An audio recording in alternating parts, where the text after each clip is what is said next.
Hello everyone, कैसे हैं आप लोग। आज का जो नोटिफिकेशन अपन डिस्कस करने वाले हैं वो है HPCL की ओर से।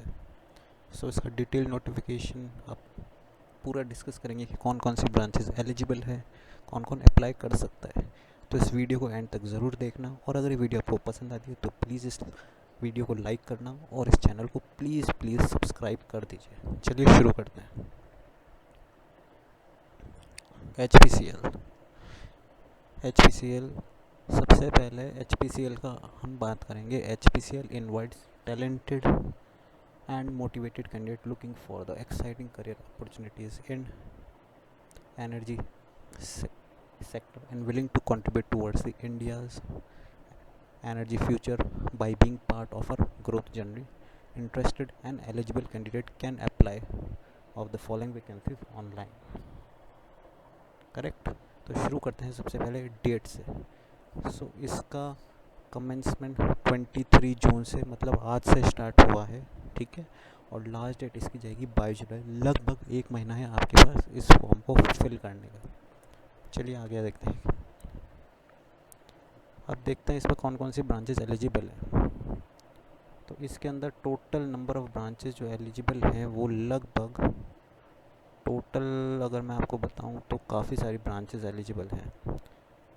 19 से 20 ब्रांचेस। एक एक ब्रांच का डिटेल डिस्कस करेंगे कि कौन। सबसे पहले है मैकेनिकल ब्रांच। मैकेनिकल में ग्रेड E2 पे 103 वैकेंसीज़ हैं। मैक्सिमम एज लिमिट 25 साल है और इंजीनियरिंग के 4 साल आपके कंप्लीट होने चाहिए full time. Second is electrical engineering, again 42 branches vacancies हैं एंड मैक्सिमम एज 25 साल है। अगेन इलेक्ट्रिकल इंजीनियरिंग डिपार्टमेंट में आपका इंजीनियरिंग 4 ईयर्स का फुल टाइम कंप्लीट रहना चाहिए। Third is instrumentation engineering, total number of vacancies है 30 and maximum age is again 25। Civil engineer, total number of vacancies is 25 and the maximum age again is 25। आगे बढ़ते हैं। Chemical engineering, total number of vacancies is 7 and the maximum age is 25। Information system officer is total number of vacancies is 5 and the maximum age is 25।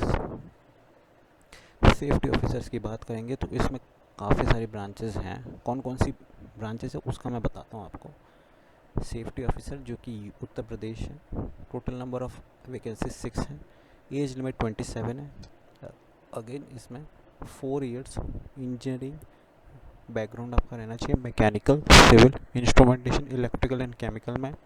Second आपका degree and diploma रहना चाहिए in industrial safety by the concerned state government for the purpose of appointment, and the third रहना चाहिए candidate must possess adequate knowledge of Hindi in Devanagari script। ठीक है, आगे बढ़ते हैं।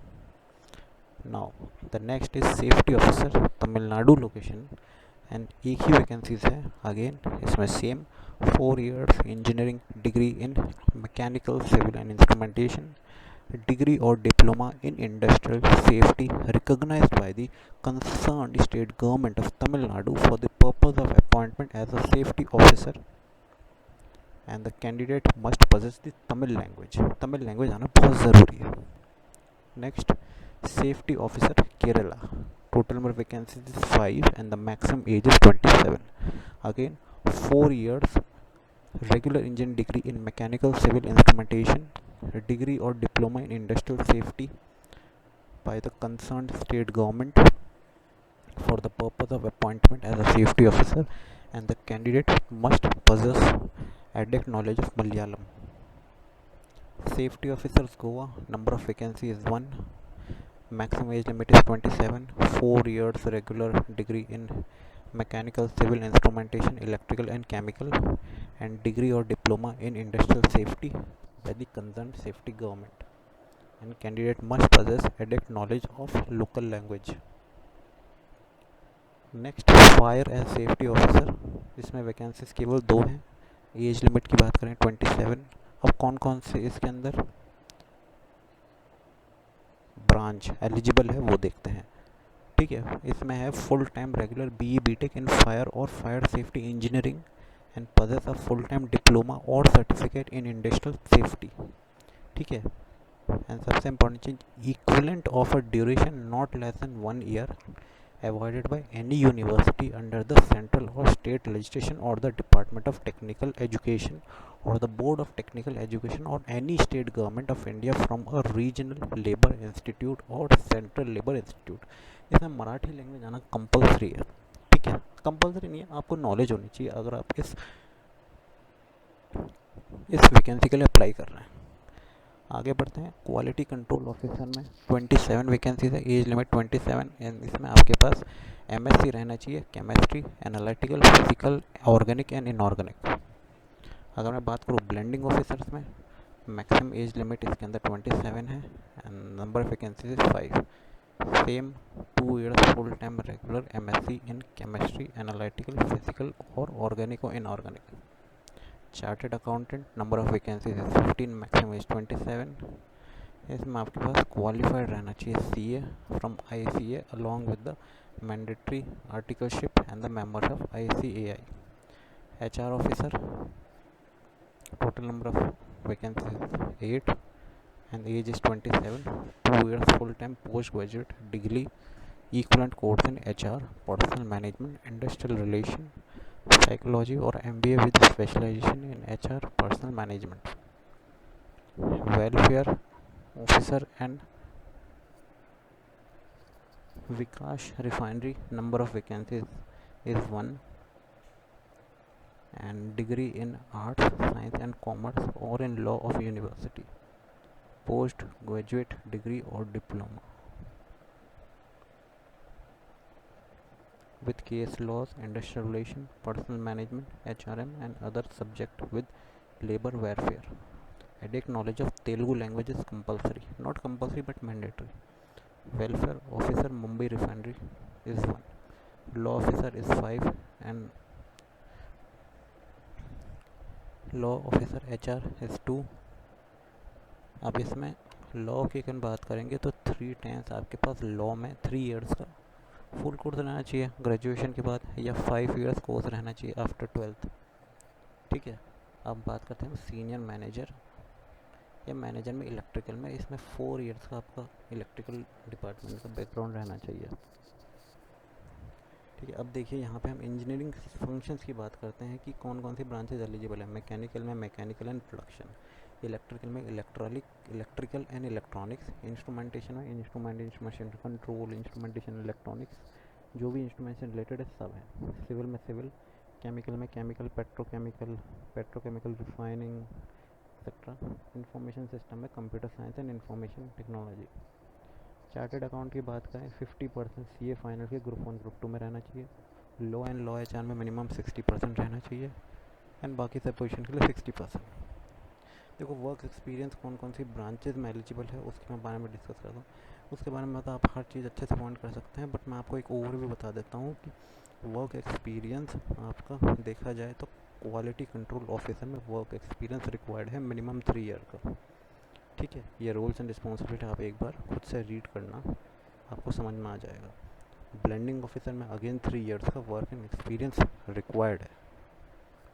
लॉ ऑफिसर की बात करते हैं तो लॉ ऑफिसर में भी वर्क एंड एक्सपीरियंस किस चीज़ का रिक्वायर्ड है, किसी लॉ फर्म में या लीगल डिपार्टमेंट में आपने वर्क कर रखा हो। लॉ ऑफिसर एचआर की बात करते हैं तो 1 साल का experience as a advocate working में आपके पास हो, करेक्ट। इलेक्ट्रिकल इंजीनियरिंग अगर SG या C या D कैटेगरी में अगर आपने अप्लाई करा है तो अगेन वहाँ पे आपके पास रेलिवेंट एक्सपीरियंस रहना चाहिए। काफ़ी डिपार्टमेंट जैसे रिपेयर, मेंटेनेंस, ट्रबल शूटिंग, आप एक बार खुद से इसको रीड करना वीडियो पॉज करके, ठीक है। काफ़ी डिटेल में हर एक पॉइंट को।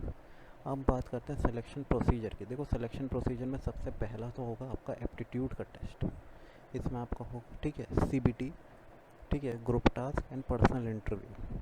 अब देखो जो पहला जो एग्ज़ाम होगा ना CBT, वो 2 सेक्शन में होगा, पहला होगा एप्टीट्यूड और दूसरा होगा टेक्निकल नॉलेज। जिस भी ब्रांच में आप अप्लाई करेंगे उससे रिलेटेड टेक्निकल क्वेश्चंस पूछे जाएंगे और फिर जनरल एप्टीट्यूड, ठीक है। फिर then after that group task होगा एंड सबसे इम्पोर्टेंट चीज़ पर्सनल इंटरव्यू, करेक्ट। अब हम बात करते हैं CTC की। देखो CTC अच्छा खासा है, 50,000 से लेके 1,60,000 तक रहेगा, लगभग 16.26 लाख का CTC। अब जो भी C और D कैटेगरी में है उनका CTC 26.97 लाख एंड 31.42 लाख तक जाएगा। CTC हम अब सीटीसी के अलावा क्या क्या बेनिफिट्स रहेंगे, basic pay, retirement benefit, dear and allowance, HRA, cafeteria etcetera, ये सब चीज़ें आपको मिलेगी ही मिलेगी। ठीक है, आगे बढ़ते हैं। मेडिकल एग्जामिनेशन होगा, अगर जो भी स्टूडेंट्स इसमें पास कर जाएंगे, प्लेसमेंट कहीं पे भी हो सकता है, किसी भी सब डिवीज़न डिपार्टमेंट में हो सकता है, किसी भी कंट्री में कहीं पे भी। प्रोविज़न जो रहेगा, सबसे इम्पोर्टेंट चीज़ वो कंपनी पॉलिसी के अलावा प्रोविज़न पीरियड रहेगा। अब वो लगभग 1 साल का रहेगा जब भी आपकी ज्वाइनिंग होगी। रिजर्वेशन, कंसेशन, रिलैक्सेशन 100% सभी को मिलेगा, कैटेगरी वाइज अगर आप देख सकते हैं। ठीक है, आगे बढ़ते चलते हैं। इसको आप एक बार रीड करना अच्छे से, कितना डिटेल में है।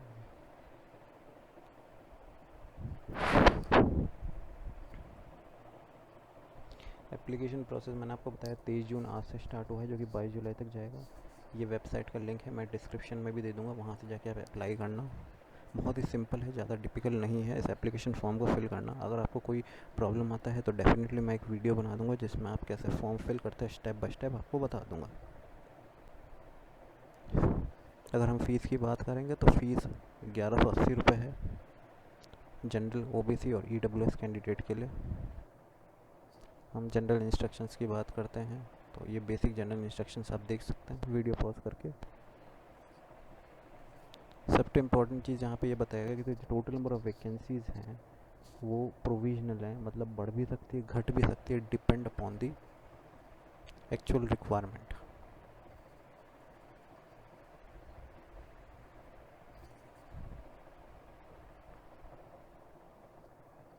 ओके, सो ये डिटेल नोटिफिकेशन यहाँ पे फिनिश होता है। इसका मैं लिंक डिस्क्रिप्शन में दूंगा, आप एक बार चेक करना, पूरा रीड करना अच्छे से।